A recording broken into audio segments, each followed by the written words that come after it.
বলি এদেশের সত্যিকারের নাগরিক যারা তারা কখনোই দেশ থেকে পালানোর চিন্তা করে না। যারা দেশকে ভালোবাসে তারা দেশ ছেড়ে পালায় না। যারা দেশকে ভালোবাসে কানাডা মালয়েশিয়ায় তারা বেগমপাড়া গড়ে তুলে না। যারা দেশকে ভালোবাসে দেশের টাকা চুরি করে বিদেশে পাচার করে না। যারা দেশকে ভালোবাসে জনগণের ট্যাক্সের টাকায় কিনা অস্ত্র আর গুলি জনগণের বুকে তাক করে না। তারা সবই করেছেন। তারা চেয়েছিলেন অতীতের ফ্যাসিস্টের শিরোমণি ফেরাউনের মতো এই দেশকে নিয়ন্ত্রণ করতে। আল্লাহ যেভাবে ফেরাউনদের অতীতে বিদায় দিয়েছেন, এদেশেও ফেসিবাদের ধারক বাহক যারা ছিল তারাও অপমানজনকভাবে বিদায় নিয়েছে। এমনকি যাওয়ার সময় নিজের সহকর্মীদেরকেও বলে যেতে পারেনি যে আমি অমুক জায়গায় চলে যাচ্ছি। তারা আক্ষেপ করে বলেছে এমন একটি দল করলাম, নিরাপদে তিনি চলে গেলেন, কিন্তু আমাদের কি হবে তা বলে গেলেন না। আমরা 2001 থেকে 6 4 দলীয় সরকারের অংশ ছিলাম। সেখানে আমাদের 2 জন শীর্ষস্থানীয় নেতা তারা 3টি মন্ত্রণালয়ের দায়িত্ব পালন করেছেন। তাদের বিরুদ্ধে হাজার জাতের মিথ্যা অভিযোগ দিয়েছে, কিন্তু তারা দুর্নীতি করেছেন এই প্রশ্ন উঠাতে পারেনি। দুর্বীক্ষণ অনুবীক্ষণ যন্ত্র দিয়েও কেউ তাদের ক্ষেত্রে কোনো দুর্নীতি খুঁজে পায়নি। আসসালামু আলাইকুম ওয়া রাহমাতুল্লাহ। প্রিয় লালমনিরহাটবাসী, আপনারা সবাই কেমন আছেন?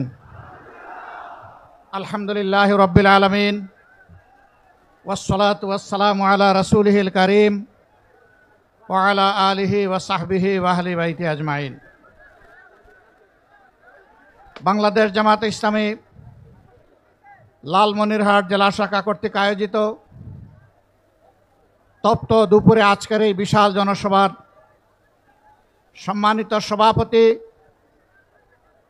লালমনিরহাট জেলা শাখা বাংলাদেশ জামায়াতে ইসলামের সম্মানিত আমির, বিশিষ্ট আইনজীবী জনাব অ্যাডভোকেট আবু তাহের, মঞ্চে বসা বাংলাদেশ জামায়াতে ইসলামের কেন্দ্রীয় নির্বাহী পরিষদের অন্যতম সদস্য,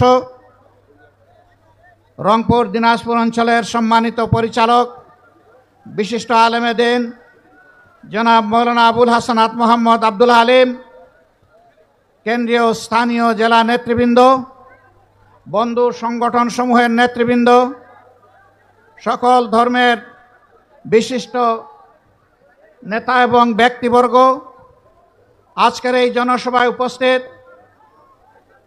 প্রিয় লালমনিরহাটের সম্মানিত ভাই ও বোনেরা, সাংবাদিক বন্ধুগণ, আল্লাহ তাবারক ওয়া তাআলার শুকরিয়া আদায় করছি যে আল্লাহ রাব্বুল আলামিন উন্মুক্ত পরিবেশে আজ আপনাদের সামনে দুটি কথা বলার জন্য দাঁড়াবার সুযোগ দান করেছেন। আলহামদুলিল্লাহ।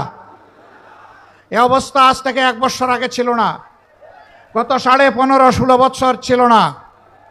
জনগণের মুখের ভাষা কেড়ে নেওয়া হয়েছিল, জনগণের বাঁচার অধিকার কেড়ে নেওয়া হয়েছিল, জনগণের কর্মসংস্থানের অধিকার কেড়ে নেওয়া হয়েছিল, জনগণের ইজ্জত আবরু কেড়ে নেওয়া হয়েছিল। বাংলাদেশকে একটি জীবন্ত কারাগারে পরিণত করা হয়েছিল। ভিতরের কারাগার থেকে বাইরের কারাগার ছিল আরো দুঃসহ। ভিতরের কারাগারে অন্তত নতুন করে মামলা দেওয়ার সুযোগ ছিল না।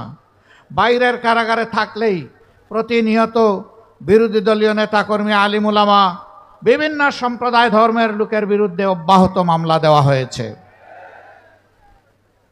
তারা চেয়েছিলেন মামলা করে, হামলা করে, খুন করে, পঙ্গু করে, আয়না করে, বন্দি করে এই বাংলাদেশের মানুষের কণ্ঠকে স্তব্ধ করে দেবেন। কিন্তু ইতিহাস কি বলে? ইতিহাস বলে এইভাবে মানুষকে দাবিয়ে রাখা যায় না। তারা বাংলাদেশের বিপ্লবী জনগণকেও দাবিয়ে রাখতে পারেননি। 15.5 বৎসরের ধারাবাহিক আন্দোলন, ত্যাগ এবং কোরবানি সব কিছুর শেষ প্রান্তে দাঁড়িয়ে আমাদের যুব সমাজের নেতৃত্বে তারা গদি ছাড়তেই শুধু বাধ্য হননি, তারা দেশ ছাড়ে পালিয়ে গেছেন। আমরা বলি এদেশের সত্যিকারের নাগরিক যারা তারা কখনোই দেশ থেকে পালানোর চিন্তা করে না। যারা দেশকে ভালোবাসে তারা দেশ ছেড়ে পালায় না। যারা দেশকে ভালোবাসে কানাডা, মালয়েশিয়ায় তারা বেগমপাড়া গড়ে তুলে না। যারা দেশকে ভালোবাসে দেশের টাকা চুরি করে বিদেশে পাচার করে না। যারা দেশকে ভালোবাসে জনগণের ট্যাক্সের টাকায় কিনা অস্ত্র আর গুলি জনগণের বুকে তাক করে না। তারা সবই করেছেন। তারা চেয়েছিলেন অতীতের ফ্যাসিস্টের শিরোমণি ফেরাউনের মতো এই দেশকে নিয়ন্ত্রণ করতে। আল্লাহ যেভাবে ফেরাউনদের অতীতে বিদায় দিয়েছেন, এদেশেও ফেসিবাদের ধারক বাহক যারা ছিল তারা অপমানজনকভাবে বিদায় নিয়েছে। এমনকি যাওয়ার সময় নিজের সহকর্মীদেরকেও বলে যেতে পারেনি যে আমি অমুক জায়গায় চলে যাচ্ছি। তারা আক্ষেপ করে বলেছে এমন একটি দল করলাম, নিরাপদে তিনি চলে গেলেন, কিন্তু আমাদের কি হবে তা বলে গেলেন না। এমন রাজনীতি বড় লজ্জার রাজনীতি। এই দল যারা করতেন, সরকারের ইশারা ইঙ্গিতে যারা মানুষের উপর জুলুম করেছেন, আশা করি তারা এখন বুঝতে পেরেছেন জনগণের বিপক্ষে দাঁড়িয়ে কখনো কেউ পার পায় না। আপনারা জানেন এই সরকার ক্ষমতায় আসার পরে এদেশের 18 কোটি মানুষের উপরেই তাণ্ডব চালিয়েছিল। শুরু করেছিল জামাতে ইসলামীকে দিয়ে, তার আগে শুরু করেছিল সেনাবাহিনীকে দিয়ে, শেষ করেছে জামাতে ইসলামীকে দিয়ে। শুরু করেছে নেতৃবৃন্দের বিরুদ্ধে মিথ্যা মামলা দিয়ে, বন্দী করে, বিচারের নামে তামসা করে হত্যা করার মধ্য দিয়ে, আর শেষ করেছে জামাতে ইসলামীকে নিষিদ্ধ ঘোষণা করে। আজকে বাংলাদেশের জনগণের অন্তর থেকে কে নিষিদ্ধ হয়েছে? কে? জুড়ে বলেন। এখন তো আর বাপ বেটা দুপুরবেলায় একই টেবিলে বসে খাবার খাচ্ছে, সেখান থেকে তাদেরকে ধরে নিয়ে বলেছে তারা রাষ্ট্রের বিরুদ্ধে ষড়যন্ত্র করছিল। সেই আশঙ্কা এখন তো নেই। তাহলে গলা ঝেড়েই বলুন এরা কারা? এরা ফ্যাসিস্ট। সম্মানিত ভাইয়েরা, ফ্যাসিবাদীদের পতন হয়েছে, কিন্তু ফ্যাসিবাদ এখনো বিদায় নেয় নাই। আমরা তো ফ্যাসিবাদীদেরও পতন চেয়েছি, ফ্যাসিবাদেরও পতন চেয়েছি। এই ফ্যাসিবাদের কুখাসলতগুলো এখনো বাংলাদেশে রয়ে গেছে। এখনো বাংলাদেশের মানুষ এক শ্রেণীর রাজনৈতিক কর্মী নামের যারা কলঙ্ক, তাদের হাতে এখনো নির্যাতিত হচ্ছে। রাস্তাঘাটে, ফুটপাতে, ব্যবসা প্রতিষ্ঠানে, মিল ফ্যাক্টরি, ইন্ডাস্ট্রিতে, পরিবহন সেক্টরে, সর্বত্র তারা ভয়াবহ চাঁদাবাজের তাণ্ডবে তারা অতিষ্ঠ। হ্যাঁ, ইতিমধ্যে জনগণ প্রতিরোধ করতে শুরু করেছে। জনগণের ধৈর্যের বাঁধ ভেঙে গেছে। আমরা এই সংগ্রামী জনগণকে অভিনন্দন জানাই এবং আশ্বস্ত করি, চাঁদাবাজ দখলদারদের বিরুদ্ধে আমরা একসাথে এগিয়ে যাব ইনশাআল্লাহ। আমরা এই দেশের মানুষের নিরাপত্তা নিশ্চিত দেখতে চাই। রাষ্ট্রের এটি দায়িত্ব। এমন একটি রাষ্ট্র কাঠামো উপহার দেওয়ার জন্যে দায়িত্বশীল সৎ মানুষের বড় প্রয়োজন। বাংলাদেশ জামাতে ইসলামী যুগ যুগ ধরে সেই মানুষগুলাই তৈরি করার চেষ্টা করে যাচ্ছে। আমার প্রিয় সহকর্মী বলেছেন, আমরা 2001 থেকে 6 4 দলীয় সরকারের অংশ ছিলাম।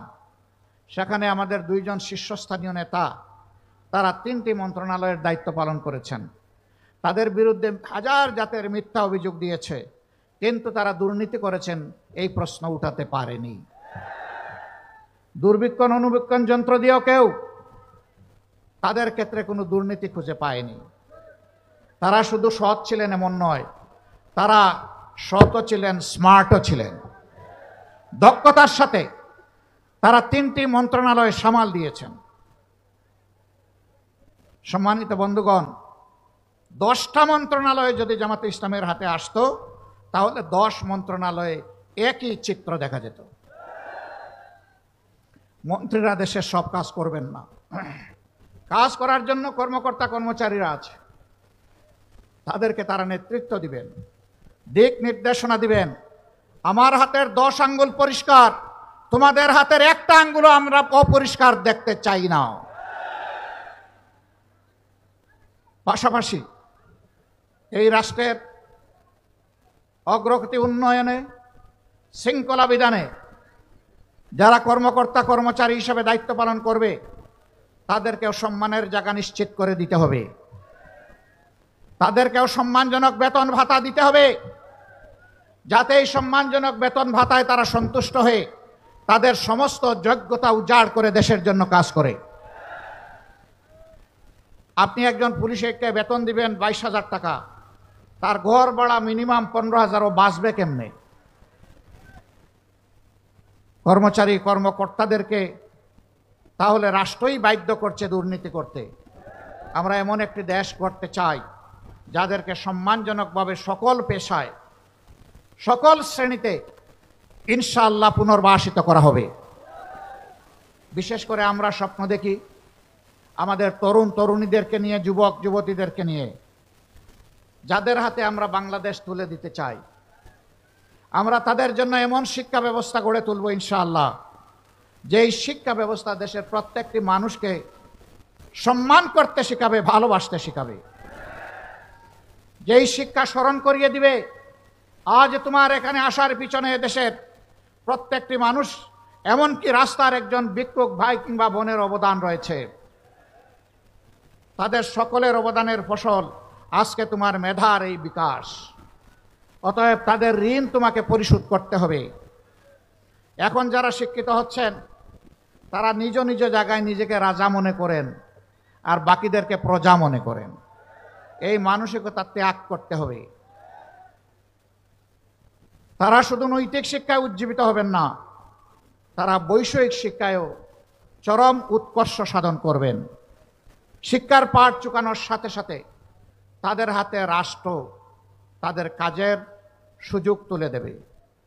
এখন সার্টিফিকেট হাতে নিয়ে, বান্ডিল বগলে নিয়ে এই অফিস থেকে ওই অফিস অন্য হয়ে দৌড়ায়।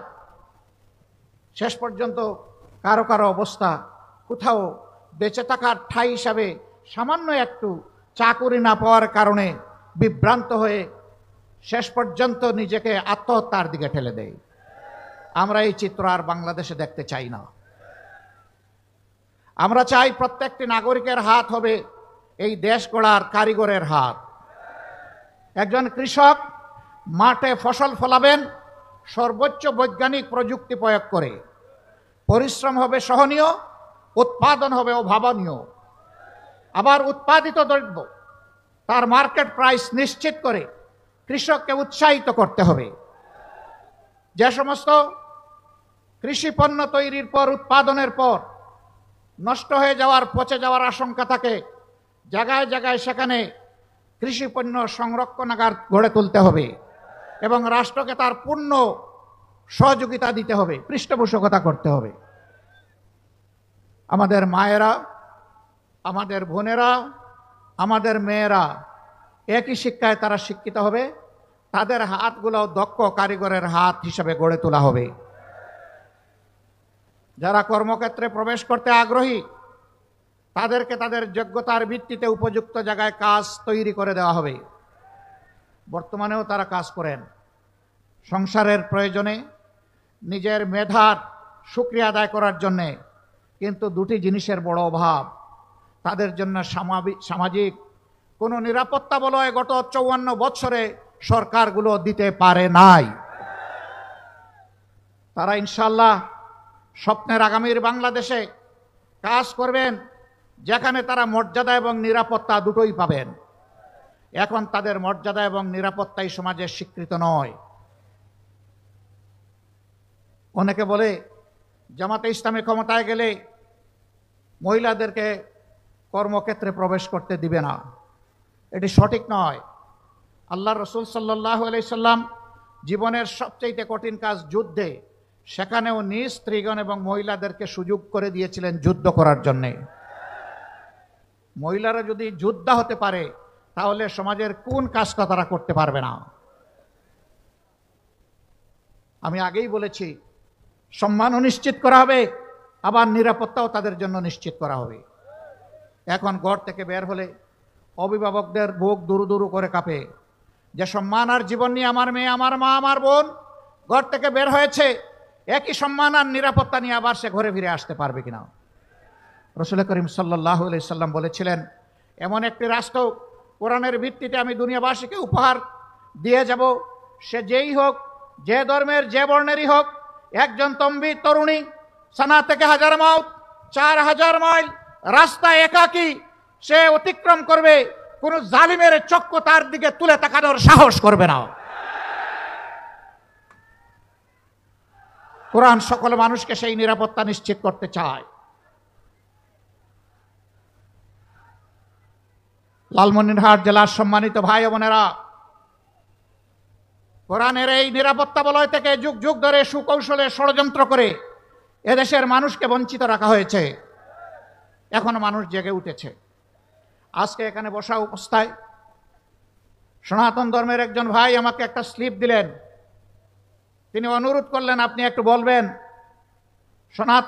সনাতন ধর্মাবলম্বী আমরা যারা আছি তাদের জন্য যেন নিরাপত্তা আইন পাশ করা হয়। আমি আমার ভাইকে নিশ্চয়তা দিচ্ছি, কথায় নয় কাজে আমরা প্রমাণ করব, নিরাপত্তা সবাইকে দেওয়া হবে ইনশাআল্লাহ।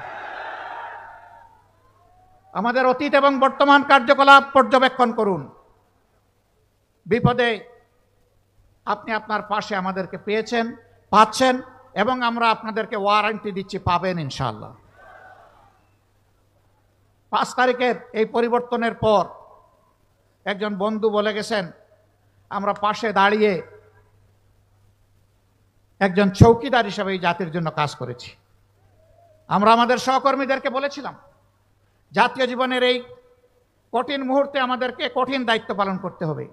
জানি বাড়ি বর্ষা, এও জানি কঠিন রোদ, এও জানি মশামাছি এবং পোকামাকড়ের উপদ্রব, এই কিছুকেই পাত্তা দেওয়া যাবে না। দিন রাত একাকার করে পাহারাদারের দায়িত্ব পালন করতে হবে। টানা 15 দিন আমরা জনগণের পাশে ছিলাম। আমরা যেমন মসজিদ পাহারা দিয়েছি, মন্দিরও পাহারা দিয়েছি, মঠও পাহারা দিয়েছি, আমরা চার্চও পাহারা দিয়েছি। কিন্তু আগামীতে এমন একটি দেশ চাই, কোনো প্রতিষ্ঠান পাহারা দেওয়ার প্রয়োজন হবে না। সমাজ এবং সরকার তার নিরাপত্তা নিশ্চিত করবে। সংখ্যালঘু সংখ্যাগুরু 53-54 বছর এই স্লোগান দিয়ে সমাজকে বিভক্ত করে, আমাদেরকে দুর্বল করে, আমাদেরকে মুখামুখি লাগিয়ে রাখা হয়েছিল। যারা সংখ্যালঘু বলে আমাদের ভাই বোনদের জন্য মায়া কান্না করছেন, আমি দেশবাসীকে আহ্বান জানাবো, গত ফ্যাসিস্ট আমলে রংপুরের মৎস্যপল্লীতে, দিনাজপুরের সাঁওতালপল্লীতে, ব্রাহ্মণবাড়িয়ার নাসিরনগরে, হিন্দুপল্লীতে কারা হামলা চালিয়েছিল, লুটপাট করেছিল, ভাঙচুর করেছিল, অগ্নিসংযোগ করেছিল, কারা গরু ছাগল চুরি করেছিল, আপনারা দেখার চেষ্টা করুন। আমি নিশ্চয়তা দিয়ে বলছি, যারা বেশি মায়া কান্না করেছে তারাই অপকর্মগুলা করেছে। সারা বাংলাদেশের একই চিত্র, এরা আমাদের বিরুদ্ধে বিশ্বকার করে। আমরা স্পষ্ট ভাষায় বলতে চাই, আমরা আল্লাহকে ভয় করি। আমরা কারে ভয় করি? যারা আল্লাহকে ভয় করে তাদের হাতে মানুষের জীবন, সম্পদ, ইজ্জত সম্পূর্ণ নিরাপদ। এই তিনটার উপর কখনো আল্লাহকে যারা ভয় করে তাদের হাত পড়তে পারে না। সম্মানিত ভাই বোনেরা, আমরা এই সংখ্যালঘু আর সংখ্যাগুরু আর এই শব্দই শুনতে চাই না। আমাদের পরিষ্কার বার্তা, এই দেশে যারা জন্মগ্রহণ করেছে আর এই দেশে নাগরিক হিসাবে যারা বসবাস করে, তারা সকলেই এদেশের মর্যাদাবান গর্বিত নাগরিক। আমাদের দেশ, সরকার, সংবিধান সকলের জন্য সমান অধিকার নিশ্চিত করতে বাধ্য। কোরআন সেই বাধ্যবাধকতার ঘোষণাই দিয়েছে। আল্লাহু ইয়া'মুরুকুম বিল আদলি ওয়াল ইহসান। আল্লাহ তোমাদেরকে নির্দেশ দিচ্ছেন, তোমরা সমাজে ন্যায় বিচার কায়েম করো এবং মানুষের প্রতি সম্মান প্রদর্শন করো। কি চমৎকার এই নির্দেশ দিয়েছেন আমাদের মাহবুদ আল্লাহ রাব্বুল আলামিন। আমরা সেই আইনের শাসন, সৎলোকের শাসন, কোরআনের শাসনের ভিত্তিতেই বাংলাদেশকে বদলে দিতে চাই ইনশাআল্লাহ। এই বদলানোর আন্দোলনের সংগ্রামে লড়াইয়ে আমরা আপনাদেরকে পাশে চাই। আপনারা কি প্রস্তুত আছেন? এখানে 10-12টা ন্যায্য দাবি আর্টিকুলেটেড করা হয়েছে রংপুরের জনসভার জন্য। এর মধ্যে 1 নম্বর দাবি হচ্ছে বাংলাদেশের বুকে আমরা চিরতরে ফ্যাসিবাদ নির্মূল করতে চাই, নির্মূল হয়েছে দেখতে চাই। 2 নম্বর দাবি হচ্ছে উত্তর জনপদের প্রিয় নেতা কলিজার টুকরা এটিএম আজহারুল ইসলাম দুঃখজনকভাবে ফ্যাসিবাদের হাতে তিনি বন্দী হয়েছিলেন। এখন তিনি বন্দী কেন জনগণ তা জানতে চায়। কবে তিনি মুক্ত হবেন জনগণ তা শুনতে চায়। আমরা অনুরোধ করব তার বিষয় নিয়ে কেউ ধানাই পানাই করবেন না। সসম্মানে আমাদের বুকে ফিরিয়ে দিন। বাকি জীবন অতীতের মতো তাকে জনগণের জন্য কাজ করতে দিন। আমার বিশ্বাস তিনি ফিরে আসলে আগামীর দুর্নীতি দুঃশাসন মুক্ত বাংলাদেশের তিনি গড়ার ক্ষেত্রে নেতৃত্ব প্রদান করবেন ইনশাআল্লাহ। রংপুরে আমরা এখনো কোনো জনসভা করি নাই, কর্মী সম্মেলন করি নাই। রংপুরের আশপাশ আমরা ঘুরে বেড়াচ্ছি। আমরা মহান রবের দরবারে আকুতি জানাই, রাব্বুল আলামিন এই জায়গাটা বাকি রেখেছি আমাদের ভাইয়ের সাথে আমরা জনসভা করার জন্য। তুমি এই আশাটুকু আমাদের পূরণ করে দাও। এখানকার লোকেরা অনেকগুলো ন্যায্য দাবি জানিয়েছেন। আমরা জানি বাংলাদেশ থেকে এটি একটি দূরবর্তী এলাকা, বর্ডার এলাকা। এই বর্ডার এলাকায় এই কেবল 2-3 দিন আগে আমাদেরই এক সন্তান হাসিনুর রহমান, সে একজন অতি সাধারণ শ্রমিক মানুষ, 1 ভাই 1 বোনের সংসার। বাড়িতে এসেছিল 5 দিন আগে, গিয়েছিল গবাদি পশুর জন্য সীমান্তের কাছাকাছি একটু ঘাস কাটতে। সেখানে বুকের উপর পা রেখে ঠান্ডা মাথায় গুলি করে তাকে খুন করা হয়েছে। খুন করে তার লাশটি টেনে হেসড়ে ওপারে নিয়ে যাওয়া হয়েছে। আমি জিজ্ঞাসা করি, সে কি মানুষ ছিল না? যারা হত্যা করেছে ওরা কি মানুষ নয়? কিভাবে ঠান্ডা মাথায় তাহলে একটি মানুষকে তারা সীমান্ত পেরিয়ে এখানে এসে হত্যা করতে পারে? এটি তো একটি স্বাধীন দেশ। আমাদের বিজিবি যারা আছে তারা কি ওই পারে গিয়ে এগুলা করে? কারণ আমরা তাদের স্বাধীনতায় বিশ্বাস করি এবং তাদেরকে সম্মান দেখাই। সেই সম্মানটুকু বাংলাদেশের জনগণের পাওয়ার অধিকার আছে। আমরা 53 বছর পাইনি, আমাদেরকে দাবিয়ে রাখা হয়েছে। আধিপত্যবাদের কালো ছায়া আমাদের ঘাড়ের উপরে ছিল। আমরা এর ছায়া আর দেখতে চাই না। ইন্ডিয়া আমাদের প্রতিবেশী দেশ, তাদের সাথে আমরা সম্প্রীতি এবং পারস্পরিক শ্রদ্ধা ও সমতার ভিত্তিতে আমরা প্রতিবেশী হিসাবে এখানে বসবাস করতে চাই। আমরা ভালো থাকলে তারা ভালো থাকবেন, আমাদের ভালো কেড়ে নিলে তারাও ভালো থাকবেন কিনা তাদেরকে চিন্তা করতে হবে। আমরা দেখতে চাই আমরা উভয়ে ভালো থাকব। সেই পরিবেশ ইন্ডিয়াকেই নিশ্চিত করতে হবে। আমাদের ন্যায্য অধিকারগুলো দিতে হবে। তিস্তার কারণে প্রতি বছর উত্তর জনপদের মানুষ বর্ষা মৌসুম আসলেই আতঙ্কে থাকে, কি হবে আজ আমাদের কপালে। তিস্তা পাড়ের অনেক মানুষ ভালো করে একটা ঘর বাড়িও তৈরি করে না, কারণ জানে বন্যার স্রোত তার তিস্তাতে ভাসিয়ে আমাদেরকে নিয়ে যাবে। এই দুঃখ মুছে যাক আমরা চাই। এই জন্যে তিস্তা মহাপরিকল্পনা কোনো ধরনের চক্রাঙ্গানোর তোয়াক্কা না করে, গড়িমাসি না করে অবিলম্বে তা বাস্তবায়ন করতে হবে। ব্রিটিশ আমল থেকে এখানে এয়ারপোর্ট ছিল, এখন মৃত্যুবরণ করে পড়ে আছে। আমরা বলি এই এয়ারপোর্টকে জীবন দিতে হবে। এখানে এরোস্পেস ইউনিভার্সিটির টেম্পোরারি ক্যাম্পাস চলছে। একজন বলেছেন, আমরা শুনতে পাচ্ছি এলাকার মানুষকে বঞ্চিত করে এটা অন্যত্র সরিয়ে নেওয়া হবে। আমরা বলি আগে যারা করেছে তারা চিন্তা ভাবনা করেই এখানে করেছে, অতএব এটা যেন এই জায়গা থেকে কোথাও সরে না যায়। আরও 3টা দরকার হলে আপনারা গড়ে তুলুন, কিন্তু এটা সরানো চলবে না। তার পাশাপাশি এখানে স্থায়ী ক্যাম্পাস গড়ে তুলতে হবে। আর অস্থায়ী ক্যাম্পাসে চলুক, এইটাও জনগণ দেখতে চায় না। কারণ অস্থায়ী থাকলে সবসময় একটা আতঙ্ক থাকবে, কখন জানি এটা হাইজ্যাক হয়ে যায়। আমরা এই জন্য অতি দ্রুত স্থায়ী ক্যাম্পাস গড়ে তোলা হয়েছে, তা আমরা দেখতে চাই। সম্মানিত ভাইরা, এই এলাকা কৃষি প্রধান এলাকা। এখানে দাবি করা হয়েছে শিল্প কারখানা গড়ে তোলার জন্য শিল্পজোন প্রতিষ্ঠা করা। আমি বলবো হ্যাঁ, সেই শিল্প কারখানাটা হোক অ্যাগ্রো বেসড ইন্ডাস্ট্রি। এখানে অ্যাগ্রো ইউনিভার্সিটি গড়ে তোলা উচিত, যাতে এলাকার মানুষ তাদের মেধারও বিকাশ ঘটাবে, আবার জমিতেও তারা সোনা ফলাবে,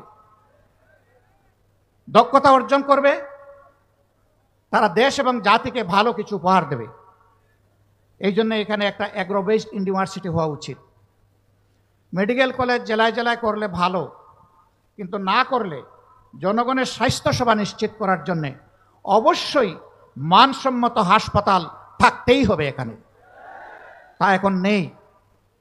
এখানে যাদেরকে পোস্টিং দেওয়া হয় ঢাকা থেকে দূরে, তাদের যান ঢাকায় থাকে আর দেহ থাকে লালমনিরহাটে। তারা অনেকে নিয়মিত আসেনও না, আর আসলে শুধু গড়ি দেখতে থাকেন কখন টাইম শেষ হবে। এরকম করে মানুষকে সেবা দেওয়া যায় না। সেবার টেকসই পরিবেশ নিশ্চিত করতে হবে। দরকার হয় চিকিৎসক, technocrat, technologist, nurse, ancillary staff যারা আছে তাদের জন্য এখানে কর্ম পরিবেশ নিশ্চিত করতে হবে, যাতে তারা এখানে সন্তুষ্ট চিত্ত থেকে মানুষকে সন্তুষ্ট মনে দায়িত্ব পালন করে তারা সেবা দিতে পারে। সম্মানিত বন্ধুগণ, রাষ্ট্রের অনেক সমস্যা, আপনাদেরও অনেক সমস্যা। এই সমস্যাগুলো যারা সৃষ্টি করেছিল, ক্ষমতাকে কিয়ামত পর্যন্ত টিকিয়ে রাখার জন্য যারা একেবারেই বেপরোয়া হয়ে উঠেছিল, মানুষের জীবন যাদের কাছে কোনো জীবনই ছিল না, ক্ষমতার শেষ প্রান্তে তারা নিজেদের ক্ষমতা ধরে রাখতে সরাসরি স্পষ্ট দিবালুকে মানুষের বুকে গুলি ছুড়ে হাজার হাজার মানুষকে তারা খুন করেছে। 15.5 বৎসর তারা খুন করেছে, গুম করে আয়না করে বন্দি করে রেখেছে। 24,000-এর ঊর্ধ্বে মানুষকে জীবনের তরে পঙ্গু করে দিয়েছে। কেউ চোখ হারিয়ে অন্ধ, কেউ হাত পা হারিয়ে পঙ্গু, কেউ আবার স্পাইনাল কর্ডে বুলেট ইঞ্জুরি নিয়ে প্যারালাইজড হয়ে হাসপাতাল কিংবা তার বাড়ির বিছানায় ছটফট করছে। এই অবস্থায় যে কোনো নির্বাচনের আগে অবশ্যই দুটি কাজ সম্পন্ন করতে হবে। একটি হচ্ছে খুনিদের বিচার, এ বিচার দৃশ্যমান হতে হবে। আরেকটি হচ্ছে প্রয়োজনীয় সংস্কার। এই দুইটা ছাড়া বাংলাদেশের জনগণ কোনো নির্বাচনে মেনে নেবে না। প্রধান উপদেষ্টা বারবার তিনি ঘোষণা দিয়েছেন, এবারের ডিসেম্বর থেকে আগামী বছরের জুনের মধ্যে ইলেকশন হবে। আমরা প্রধান উপদেষ্টাকে বিনয়ের সাথে বলবো, আমরা ইলেকশন চাই, আমরা সুষ্ঠু নির্বাচন চাই। আর আমরা চুরি চামারি, কালো টাকার পেশি শক্তির প্রভাবযুক্ত নির্বাচন দেখতে চাই না। এই জন্য নির্বাচনের জন্য অবশ্যই সমতল মাঠ তৈরি করতে হবে। এ দায়িত্ব পালনে আপনারা আমাদের যত ধরনের সহযোগিতা চাইবেন, সকল সহযোগিতা দেওয়ার জন্য আমরা প্রস্তুত রয়েছি। কিন্তু বিচার আর সংস্কার এই দুটো করে অবশ্যই নির্বাচনের পরিবেশ নিশ্চিত করতে হবে। সংগ্রামী বন্ধুগণ, কঠিন রোদের মধ্যে দাঁড়িয়ে আপনারা দীর্ঘক্ষণ ধরে আমাদের কাছ থেকে বক্তব্য শুনেছেন। আমরা প্রীত, আমরা কৃতজ্ঞ। আপনারা দেশ এবং জাতির দায়িত্বশীল নাগরিক হিসাবে দায়িত্বের একটা অংশ পালন করতে এখানে এসেছিলেন। আপনাদের সকলকে অভিনন্দন এবং ধন্যবাদ। আমাদের এই বক্তব্যগুলো ঘরে ঘরে আপনারা পৌঁছে দেবেন। মা বোনদেরকে বলবেন, ইনশাআল্লাহ আগামীর বাংলাদেশ কোরআনের ভিত্তিতে যখন গড়ে তোলা হবে, তখন আপনাদেরকে মায়ের মর্যাদায় মাথায় তুলে আমরা সম্মান করব। বোনদেরকে বলবেন, আপনাদের জন্য এই সমাজকে নিরাপদ এবং মর্যাদাপূর্ণ করে তোলা হবে। মেয়েদেরকে বলবেন, তোমাদেরকে সুনাগরিক হিসাবে গড়ে তোলার জন্য আমরা আমাদের চেষ্টার কোনো ত্রুটি করব না। বিভিন্ন ধর্মের ভাই বোনদেরকে বলবেন, ধর্মের ভিত্তিতে আর বাংলাদেশকে আমরা খণ্ড খণ্ড করতে দেব না। আমরা একসাথে শান্তি এবং ভালোবাসা নিয়ে, পারস্পরিক ভালোবাসা নিয়ে আমরা বসবাস করব। বিপদে এবং সুখে আমরা পরস্পরের সঙ্গী হব, পাশে থাকব। এইভাবেই আমরা বৈষম্যমুক্ত, দুঃশাসনমুক্ত, দুর্নীতিমুক্ত বাংলাদেশ আগামী দিনে উপহার দিতে চাই।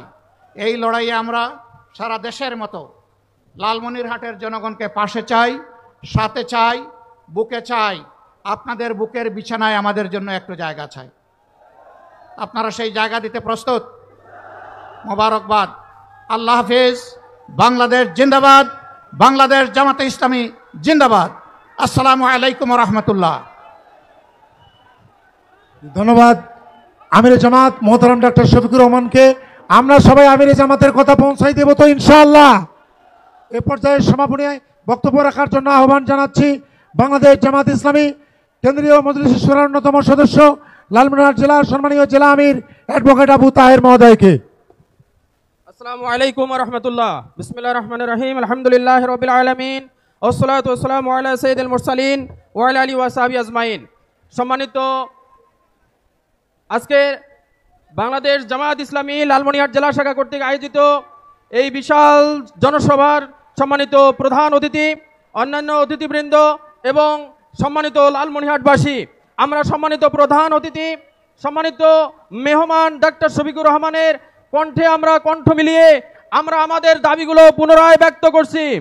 আমাদের লালমনিরহাট জেলায় তিস্তা মহাপরিকল্পনা দ্রুত বাস্তবায়ন আমরা দেখতে চাই। আমরা আমাদের মজলুম জননেতা এটিএম আজহারুল ইসলামের নিঃশর্ত মুক্তি দাবি করছি। আমরা চীন মৈত্রী বাংলাদেশ এবং চীন মৈত্রী যে হাসপাতাল হওয়ার কথা, এটা বাংলাদেশে আমাদের এই লালমনিরহাটে স্থাপন করার জন্য জোর দাবি জানাচ্ছি।